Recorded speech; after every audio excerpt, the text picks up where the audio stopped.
Salut, c'est Pierre Martin. Sur cette chaîne, je partage ma passion pour les voitures avec des essais, des astuces et des conseils d'entretien. Revenons donc au sujet de la Il est vidéo. important de connaître les classes environnementales et leurs caractéristiques pour faire le bon achat. Par le service clientèle 5 août 2019, la situation concernant les classes environnementales des voitures est certainement en train d'évoluer. Aujourd'hui, on parle des normes Euro 6, mais celles-ci ont été précédées par d'autres normes qui concernaient toutes les voitures commercialisées. Dans les paragraphes suivants, nous allons tout expliquer sur les classes environnementales et les différences entre elles, avec des voitures qui arrivent sur le marché avec des taux de pollution qui diminuent de manière significative et progressive. Les premières classes environnementales historiques, jusqu'à Euro 3. D'où vient la discussion sur les classes d'environnement?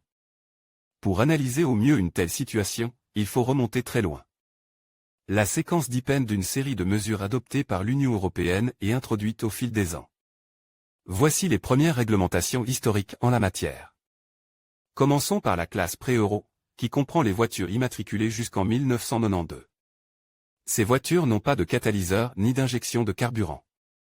La classe euro en concerne les véhicules à partir de 1993, qui doivent obligatoirement être équipés de catalyseurs et d'injecteurs, qui n'existaient pas auparavant. Toutefois, avant cette période, il n'y avait pas de pénurie de voitures équipées de ces deux composants. 1996, en revanche, a été l'année de l'introduction de la norme Euro 2, réservée principalement aux modèles à moteur diesel. L'objectif était de minimiser les émissions polluantes. En 2001, les nouvelles voitures ont été obligées d'être équipées d'un système hub, qui permet de réduire davantage la pollution de l'air. Bien entendu, les dates de début sont approximatives et certains véhicules étaient déjà conformes à ces réglementations avant qu'elles n'entrent en vigueur. Principales évolutions des modèles Euro 4 et Euro 5. Sur les routes italiennes, la plupart des modèles que vous voyez sont équipés d'un système Euro 4 ou Euro 5. En effet, une voiture a en moyenne une durée de vie d'une dizaine d'années et les deux réglementations correspondent à ce laps de temps. Nous vous présentons les modalités de ces évolutions. La réglementation Euro 4 a été définitivement introduite au début de l'année 2006 et exige des constructeurs automobiles qu'ils réduisent davantage les émissions polluantes par rapport aux normes précédentes.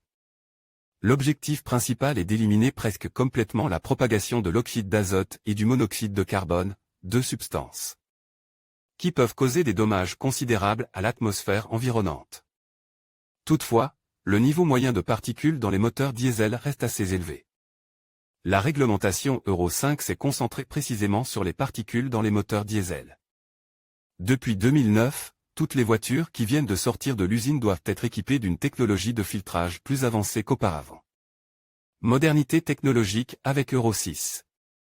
Bien sûr, la véritable révolution s'est produite lorsque l'Union européenne a choisi de mettre à jour toutes les réglementations précédentes pour passer à la norme Euro 6. Depuis septembre 2014, de nouveaux systèmes mécaniques pour les émissions de gaz d'échappement ont été introduits, en particulier pour les moteurs diesel, qui sont désormais le principal sujet de toutes les réglementations industrielles.